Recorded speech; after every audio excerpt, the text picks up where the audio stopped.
तो hello friends, एक बार फिर से स्वागत है आपका हमारे channel the Indian girls track में। तो आज की जो हमारी वीडियो है उसका टाइटल है first 24 hours in the grave. तो देखते हैं कि first 24 hours in the grave इस वीडियो में हमें क्या कुछ देखने को मिलेगा। जहां तक मेरे को लगता है, मेरी एक्सपेक्टेशंस है, कयामत से पहले जब सबको कब्रों से उठाया जाएगा ना, तो उसका कुछ ऐसा सीन रहने वाला है। बाकी देखते हैं और समझते हैं कि क्या कुछ है इस वीडियो में। हम एक ब्रांड न्यू सीरीज शुरू कर रहे हैं जो आर्टिफिशियल इंटेलिजेंस से बनाई गई है, कयामत का दिन।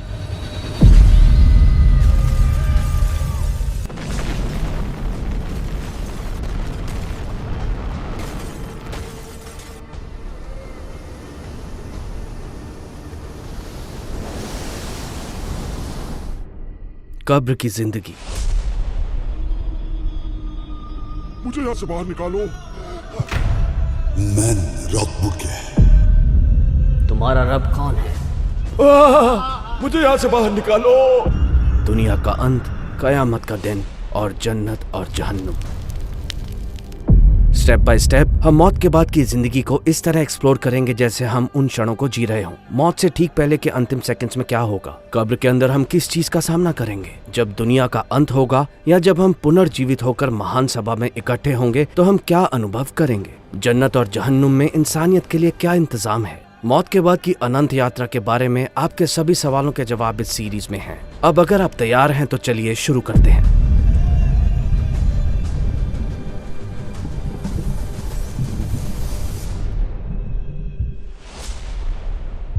मौत का लम्हा। आखिरकार आज वो दिन आ गया जिससे आप पूरी जिंदगी भागते रहे। आप उस दिन के लिए जागते हैं जिसके बारे में आप कभी सोचना भी नहीं चाहते थे। और अब मौत का फरिश्ता आपके लिए आ रहा है। स्याह काली रात, ये भोर से ठीक पहले का समय है। आपकी छाती का दर्द आपको कुचल रहा है। आपका शरीर हिल नहीं पा रहा है। आपका मन अशांत है। आपका बचपन, आपकी किशोरावस्था और आप जो अभी हैं, एक झटके में आपकी आंखों के सामने आ जाते हैं। आप सांस लेते हुए हाँफ रहे हैं। आपके होंठ सूखे हैं। गला ऐसा महसूस होता है कि शायद उसमें कुछ फंसा हुआ हो। ये मुझे क्या हो रहा है, कुछ समझ नहीं आ रहा। आप भयभीत हैं। आप समझ नहीं पा रहे हैं कि आखिर हो क्या रहा है। अचानक आपके प्रियजन आपके चारों ओर इकट्ठा होते हैं। उनमें से एक आपका हाथ कसकर पकड़ रहा है, अन्य अपनी आंखों में आंसू लिए दुआएं कर रहे हैं। कोई आपको पानी पिलाने की कोशिश कर रहा है। उनके हाथ कांप रहे हैं। उनके चेहरों पर एक असहाय दुख है और आंखों में एक मौन विदाई है। दूसरी ओर आपको लगता है कि समय धीमा हो रहा है। आवाजें मंद पड़ रही हैं। ऐसा लगता है जैसे दुनिया चुपचाप आपको जाने दे रही है। जैसा कि आयत कहती है, हर नफ्स को मौत का मजा चखना है और फिर तुम सब हमारी ओर वापस लौटोगे। आपका मन धुंधला हो रहा है। आपकी मूवमेंट्स स्लो हो रही हैं। आपके गले में फंसी सांस आपके पूरे शरीर को लकवाग्रस्त कर रही है। उस लम्हे में आपके मन में केवल एक विचार है। आपकी एकमात्र चिंता है कि मेरे मरने के बाद क्या होगा। और अब शैतान के अंतिम हमले शुरू होने वाले हैं। यही वो क्षण है जो सकरतुल मौत कहलाता है। मौत की पीड़ाएं। क्या आप अपनी आस्था पर टिक सकेंगे? क्या आप अपने ईमान को बचा पाएंगे, या आप भी उन लोगों में से हो जाएंगे जो अपनी अंतिम सांस में इसे खो देते हैं? आपके मांसपेशियों की ताकत खो रही है। आपके हाथ, आपकी बाहें और पैर ठंडे हो रहे हैं। आपकी त्वचा का रंग फीका हो रहा है, पीला हो रहा है, और उस समय शैतान आपके पास आता है। पैगंबर अल्लाह इस्लाम ये दुआ मांगा करते थे, ए अल्लाह, मैं तुझसे मौत के समय शैतान द्वारा गुमराह होने से पनाह मांगता हूँ। उस समय शैतान की सबसे बड़ी इच्छा ये सुनिश्चित करना है कि आप अपनी कब्र में बिना ईमान के दाखिल हो। इसलिए वो अपनी आखिरी चाल अंतिम समय के लिए बचाए रखता है। हो सकता है वो आप पर किसी अन्य धर्म को अपनाने के लिए दबाव डाले, या वो आपसे अल्लाह के खिलाफ कोई कुफरिया अल्फाज कहलवाने की कोशिश करे। वो फुसफुसाएगा, वो लोग काफी देर से तुम्हारे ठीक होने के लिए दुआ कर रहे हैं, लेकिन खुद को देखो, तुम्हारी तबीयत और खराब होती जा रही है। अब कहाँ है अल्लाह? क्या तुम्हें सच में लगता है कि वो तुम्हें सुनता है? पहले भी कई लोग इस क्षण से गुजर चुके हैं, प्रत्येक अपने तरीके से, और अब आपकी बारी है। जरा सोचिए, यहाँ तक कि पैगंबर अल्लाह इस्लाम ने भी अल्लाह से उन्हें इससे सुरक्षित रखने की दुआ मांगी थी। क्या इतना काफी नहीं है? वास्तव में आपका ईमान जितना मजबूत होगा, मौत के समय आप उतनी ही मजबूती से जवाब देंगे। कहते हैं आप वैसे ही मरते हैं जैसे आप जीते हैं। मौत के समय हमारी जुबान वही बोलेगी जो हमने जिंदगी भर अपनी रूह में भरा होगा। अरे नहीं, मैं दुनियावी जिंदगी के धोखे में था। वो जिसने अपनी आत्मा को सांसारिक इच्छाओं से भरा होगा, मौत के समय वो केवल वही बात करेगा। मेरा पैसा, मेरी दौलत, मेरी शोहरत। लेकिन एक मोमिन जिसने अपने दिल में अल्लाह के प्यार के साथ जिंदगी बिताई होगी, वो अपने रब को ही याद करेगा और पुकारेगा, या रब, या लतीफ, या रहमान, या अल्लाह। हो सकता है आप कहें, लेकिन मैं तो पहले से ईमान वाला हूँ। जबकि जिसकी आपको जरूरत है वो एक ऐसा ईमान है जो आपके दिल में गहराई से जुड़ा हो और आपके दिमाग द्वारा पूरी तरह से स्वीकृत हो। इसे इस तरह से सोचे, मेरे हाथ में एक सेब है और एक चोर इसे किसी भी हाल में मुझसे छीनने की कोशिश कर रहा है। अगर मैं इसे केवल अपने हाथ में पकड़ कर रखूं, भले ही मैं इसे जितना हो सके सुरक्षित रखने की कोशिश करूं, वो इसे आसानी से छीन सकता है। लेकिन अगर मैं इसे खा लूं और इसे अपने अंदर पचा लूं, तो चोर के लिए इसे मुझसे छीनना नामुमकिन हो जाएगा। इसलिए अगर आप ईमान की सच्चाइयों को सिर्फ अपने हाथ में पकड़ कर ना रखें, बल्कि उन्हें अपने दिल, मन और रूह में उतर जाने दें, तो अल्लाह की अनुमति से शैतान आपको मृत्यु के समय किसी भी तरह से हानि नहीं पहुंचा पाएगा। लेकिन अगर आप दावा करते हैं कि आप आखिरत में यकीन रखते हैं, फिर भी आप ऐसे जीते हैं जैसे उसका अस्तित्व हो ही ना, अगर आपकी कथनी और करनी में अंतर है, तो शायद अब यही समय है अपने आप से सवाल करने का। ये मामला आखिरत में कामयाब और नाकाम होने का है और आप अभी भी इसे गंभीरता से नहीं ले रहे हैं। तो मौत के समय और क्या कुछ होगा? आयत कहती है, जिन लोगों ने कहा कि हमारा रब अल्लाह है, फिर इस पर दृढ़ता पूर्वक जमे रहे, उन पर फरिश्ते उतरते हैं ये कहते हुए कि ना डरो और ना शोकाकुल हो, और उस जन्नत की खुशखबरी लो जिसका तुमसे वादा किया गया है। फरिश्ते नेक मोमिन के पास नूरानी सुंदर चेहरों के साथ आते हैं, बिल्कुल सफेद कपड़े पहने हुए और एक मनमोहक खुशबू लेकर। लेकिन वो जिसने बिना ईमान के जिंदगी गुजारी, ये उसके लिए एक दर्द भरा पल है। अब उसे उस चीज का सामना करना है जिसका वो इनकार किया करता था। दूर रहो, दूर रहो, दूर रहो, दूर रहो। मैं मान लाता हूँ कि अल्लाह सच है। प्लीज बस मुझे एक और मौका दे दो। मेरे दोस्त कहाँ है मेरे यार? क्या कोई नहीं है जो मुझे बचाए? लेकिन उस इंसान के लिए ये तो असली डर की केवल शुरुआत है। चलिए अब बात करते हैं कि मरने के बाद क्या होता है। मौत अंत नहीं है, यह अस्तित्वहीनता नहीं है, यह केवल एक अवस्था से दूसरी अवस्था में परिवर्तन है। यह एक घर छोड़कर दूसरे घर में प्रवेश करने जैसा है। ये एक अलग दुनिया की शुरुआत है। वो अल्लाह जो हर सर्दी में पृथ्वी को मारता है और हर गर्मी में उसे फिर से जिंदा करता है, वही सभी इंसानों को मौत देता है ताकि वो उन्हें कयामत के दिन फिर से जिंदा करे। और वो स्थान जहां हम सभी आखिरत से पहले रहेंगे, उसे बरजक की दुनिया कहा जाता है। हमारे पैगंबर अल्लाह इस्लाम ने कहा, कब्र या तो जन्नत के बगीचों में से एक बगीचा है या आग के गढ़ों में से एक गढ़ा।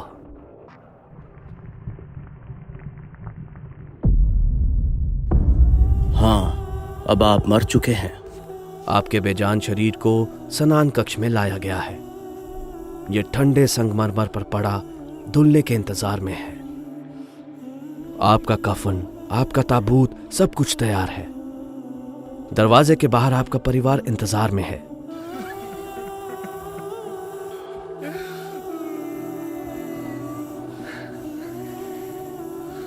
आपकी माँ, आपके पिता, आपके भाई बहन, आपके जीवन साथी और आपके बच्चे, उनकी आंखें रोने से सूजी हुई हैं और वो मुश्किल से ही बोल पा रहे हैं। जल्द ही वो आपके ताबूत को अपने कंधों पर उठाएंगे और आपको मस्जिद के आंगन में ले जाएंगे।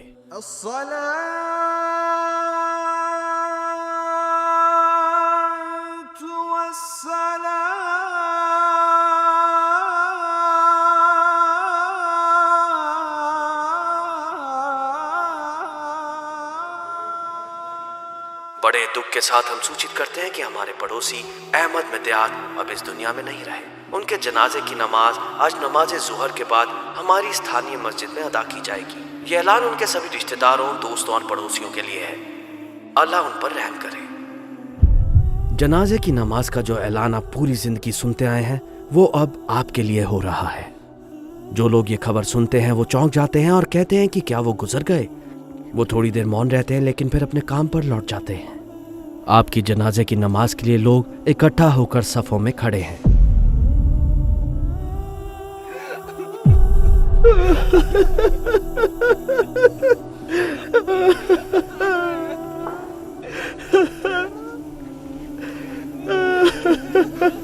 मेरा बेटा। और फिर आपका ताबूत फिर से उठाया जाता है, इस बार आपकी कब्र की ओर।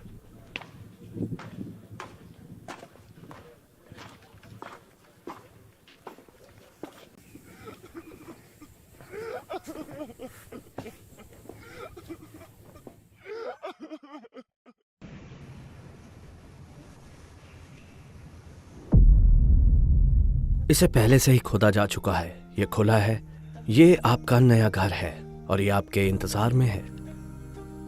आपके प्रियजनों में से एक कब्र में उतरता है और सावधानी पूर्वक आपके चेहरे को किबला रुख करते हुए आपके जिस्म को दाईं करवट रखता है।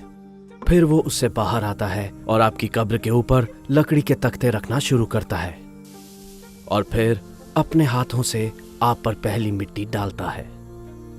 रूह इन सभी लम्हों को सीधे देखती है, सब कुछ देखती है। ये देखती है कि शरीर को कैसे धोया जा रहा है, जनाजे की नमाज कैसे अदा की जा रही है और ताबूत को कब्र तक कैसे ले जाया जा रहा है। ये उन लोगों की आवाजें भी सुनती है जो आए, उन्होंने क्या कहा, ये सब। और जब लोग कब्रिस्तान छोड़ने लगते हैं तो आत्मा उनके कदमों की आवाज तक सुनती है। रसूलुल्लाह सल्लल्लाहु अलैहि वसल्लम ने कहा, मैयत को उसकी कब्र तक 3 चीजें ले जाती हैं, उसका परिवार, उसकी दौलत और उसके अमाल। उसका परिवार और उसकी दौलत कब्र से लौट जाते हैं और उसके अमाल उसके साथ रहते हैं। अगर इंसान नेक हो तो वो चाहता है कि दफन की प्रक्रिया लंबे समय तक ना चले, वो कब्र की जिंदगी की नेमतों तक जल्द से जल्द पहुंचना चाहता है। लेकिन अगर इंसान गुनहगार हो तो वो चाहता है कि दफन की प्रक्रिया लंबी चले। जो दोस्ती आपके साथ कब्र तक चलती है अब खत्म हो चुकी है, अब आप अकेले हैं।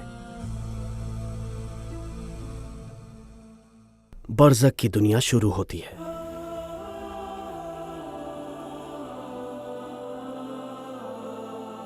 बरज़ख की दुनिया एक अलग दुनिया है, इस जिंदगी और आखिरत के बीच की एक बैरियर। ये मौत से शुरू होती है और पुनर्जीवन के साथ खत्म। ये आखिरत के लिए प्रतीक्षा कक्ष की तरह है। चाहे कोई इंसान समुद्र में डूब जाए और गायब हो जाए या जलकर उसकी राख तक बिखर जाए, रूह ठीक वैसी ही बनी रहती है जैसे वो थी। अल्लाह के इल्म से छुपना असंभव है, जो जिस लायक हो उसके साथ वैसा ही व्यवहार किया जाएगा। इस फेज को पैगंबर अल्लाह इस्लाम की एक हदीस में विस्तार से समझाया गया है। जब एक मोमिन इस दुनिया छोड़कर अगली दुनिया में जाने वाला होता है तो जन्नत से सूरज जैसी सफेद चेहरों वाले फरिश्ते जन्नत के कफन में से एक कफन और जन्नत की कुछ खुशबू लेकर उसके पास आते हैं और नजर जहां तक देख सके उससे उतनी दूर बैठ जाते हैं। फिर मौत का फरिश्ता आता है और उसके सिरहाने बैठ जाता है और कहता है, ए नेक रूह, अपने रब की माफी और प्रसन्नता की ओर आओ।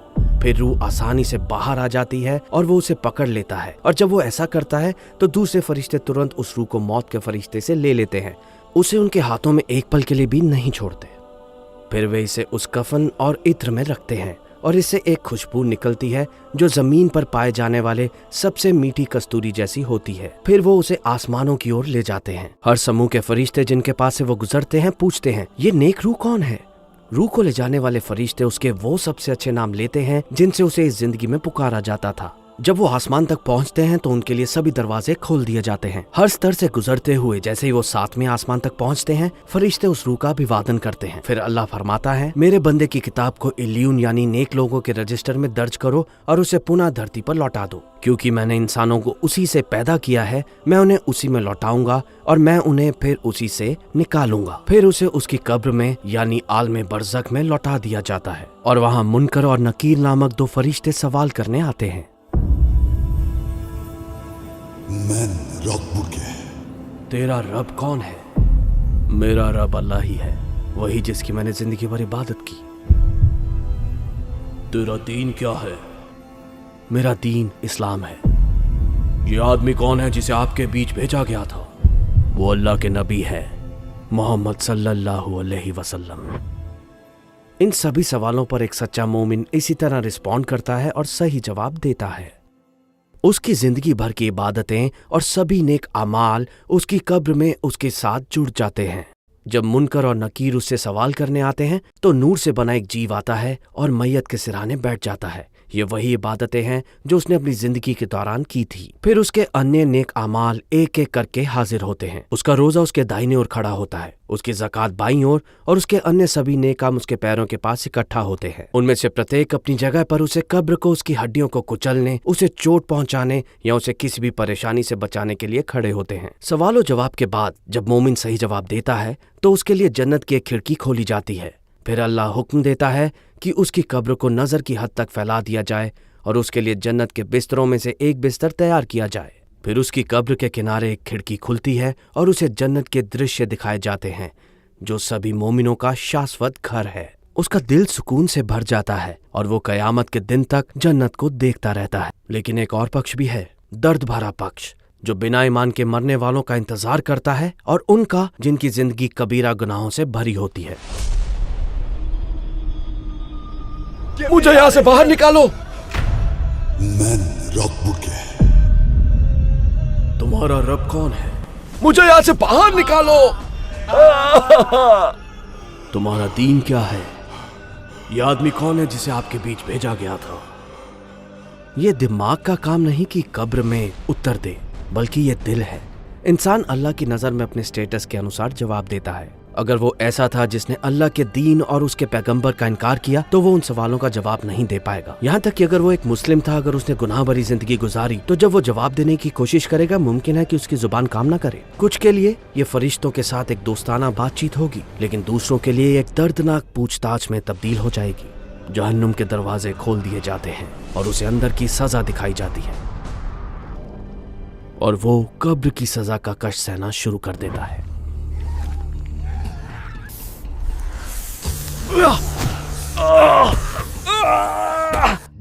उस तक जहन्नुम की तपती हुई गर्मी और बदबू पहुंचती है। उसकी कब्र तंग हो जाती है और उसे कुचलने लगती है।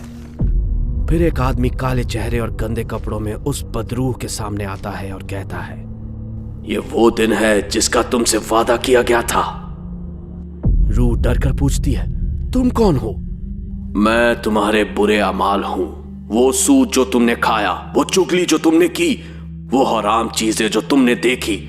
डरते क्यों हो? क्या मैं वही नहीं हूं जिसकी तुमने इतने सालों से चाह की? खैर, ये रहा मैं, ठीक तुम्हारे सामने खड़ा। इस पर वो दुआ करता है, मेरे रब, कयामत मत आने देना।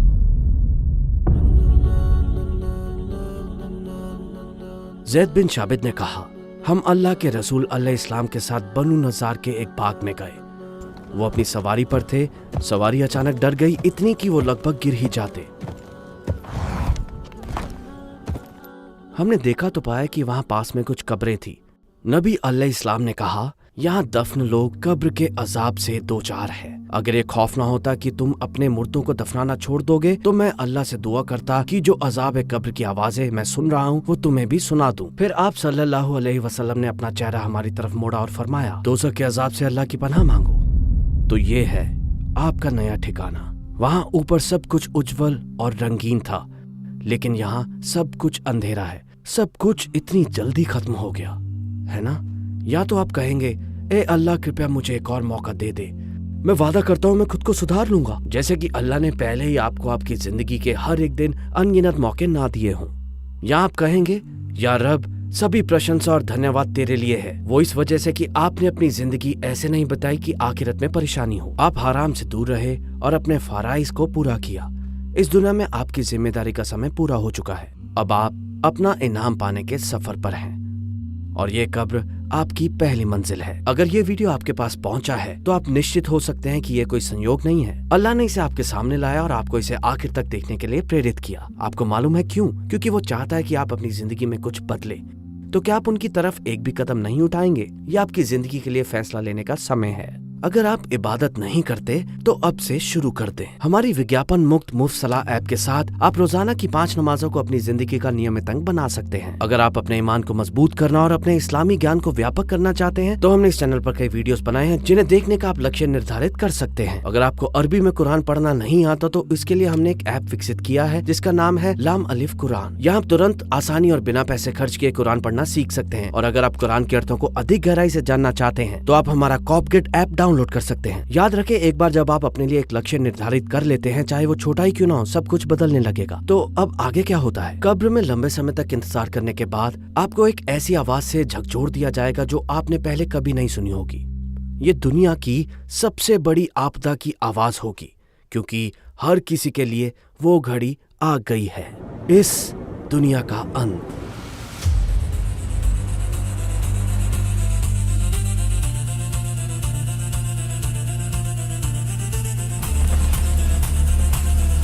अगले एपिसोड में हम इस दुनिया का अंतिम दिन देखेंगे जिसे एआई द्वारा उकेरा गया है। हमारे साथ बने रहें।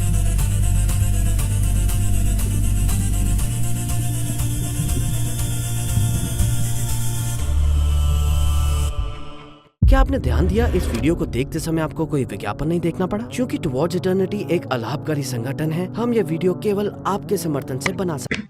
तो ये थी हमारी आज की वीडियो। स्टार्टिंग में मेरे को ऐसा लगा था कि ये जब कयामत का दिन आएगा तब जो 24 आवर्स ग्रेव के होंगे वो होने वाले हैं, बट ऐसा नहीं था। ये स्टार्टिंग का था कि जब इंसान मरता है, उसको दफनाया जाता है, तो उस टाइम के 24 घंटे किस तरह से उसके बीतते, ये बताया ना कि भाई उसको अपने आसपास के लोगों की सारी बात सुनाई देती है, हर एक चीज पता लगती है, मतलब कौन कैसे रो रहा है या फिर हंस रहा है वो सुन सकता है, देख सकता है, उनके कदमों की आहट सुन सकता है। और जैसे कि उन्होंने बताया कि अगर वो रूह पाक होती है तो उसको फरिश्ते लेने आते हैं, और अगर रूह जो है पाक नहीं होती है तो उसको मेरे ख्याल से शैतान या मतलब दज्जाल टाइप कोई लेने आता है, फिर उसको रब के पास ले जाया जाता है और फिर रब बोलते हैं कि इसको अच्छी मतलब वो किताब में इसका नाम डाल दो और फिर वापस इसको ग्रेव में डाल दो। तो ये चीज मतलब इन्होंने पूरा प्रोसेस एक एक करके बताया कि किस तरह से मतलब जनाजा उठता है, लोग रोते हैं, फिर उसको ग्रेव में डाला जाता है और फिर उसके बाद का उसका पूरा क्या प्रोसेस है। पर फिर इसका मतलब ये जो मतलब कह रहे हैं कि जो भी होता है ग्रेव में ही रहते हैं तब तक, मतलब कयामत वाले दिन जाते हैं सारे जन्नत, इसका ये मतलब है? इनका ये मतलब है कि कब्र में तो दफना दिया, हाँ। और एक बार अगर जो रूह पाक है उसको कोई फर्क नहीं पड़ता, वो तो आराम से सोएगी, ठीक है, ग्रेव में। और जो रूह मतलब यूं है ना जिसको मतलब लालच या वो फंसी होती है तो वो घबराती है, वो ये कहती है कि मेरे को एक मौका और दे दो, मेरे को, मैं अच्छे काम करूंगा, ईमान लाऊंगा, ये सब ऐसा बोला है। वो यही रहती है, उसी में रहती है, ग्रेव में ही आत्मा रहती है। हाँ। कयामत वाले दिन जाएगी। हाँ, कयामत वाले दिन जब फैसला होगा तब वो या तो जन्नम में जाएगी या जहन्नुम में जाएगी, ऐसा इन्होंने बोला है। एक चीज आप लोग मेरे को बताना कमेंट सेक्शन में, मैंने सुना है कि जो इस्लाम धर्म है उसमें पुनर्जन्म का कोई भी सीन नहीं है, लेकिन इस वीडियो में इन्होंने बोला है कि मतलब वापस रब जो है उनको भेज देते हैं, फिर उसको दोबारा शरीर दिया जाता है, फिर दोबारा उसको मौत दी जाती है। तो मतलब इन्होंने सही बोला या मैंने गलत सुना, ये आप बताना। मम्मी आप बताओ, आपको कैसा लगा ये वीडियो देख के? वीडियो देख के काफी समझने वाली बातें आ रही थी इसमें, कि डर सा भी लग रहा था कि भाई हमें वाकई में ही नेक कमाई करनी चाहिए, नेक रास्ते पे जाने के लिए, रब के पास पहुंचने के लिए गलत रास्ते पे कभी मत जाएं। जैसे अगर हमारी गलत आत्मा है तो वो डरेगी, और अगर हमने अच्छे कर्म किए तो हम खुल के रब के आगे पेश होने के लिए हमें डर नहीं लगेगा। देखो, मरना तो सब नहीं है और जाना भी है, तो हमें अच्छे कर्म ही करने चाहिए जिससे हमें आगे जाके डरना ना पड़े किसी भी बात से। तो ये तो सत्य है कि मरना सत्य है और जीना झूठ है। तो जो जितनी जिंदगी है उसको अच्छे से जियो और रब के साथ ही जुड़े रहो। हाँ, मैंने फर्स्ट टाइम ही देखा कि मतलब एक कब्र में जाने के बाद ये सब चीजें होती है। जैसे इन्होंने बताया कि मतलब अगर अच्छे लोग होते हैं जो वो मतलब खुशी खुशी मतलब होते हैं कि हमें कोई दिक्कत नहीं है, और मतलब पता चला इस वीडियो में मतलब सब कुछ। हाँ, बिल्कुल सही कहा रिया ने कि मतलब जो अच्छी रूह होती है उसको मरने से डर नहीं लगता। हाँ, बोल नहीं पाती रूह। हाँ, और जो थोड़ी मतलब गलत रूह होती है, जिसने पूरी जिंदगी गलत काम किए होते हैं, तो वो डरती है। वो कहती है कि हमें एक मौका और दे दो, हम शायद दोबारा ईमान ले आए। अच्छी थी आज की वीडियो। मिलते हैं आपसे नेक्स्ट वीडियो में। तब तक के लिए आप हमारी वीडियोस को लाइक शेयर कमेंट करते रहना और चैनल को सब्सक्राइब जरूर करना। Thank you so much.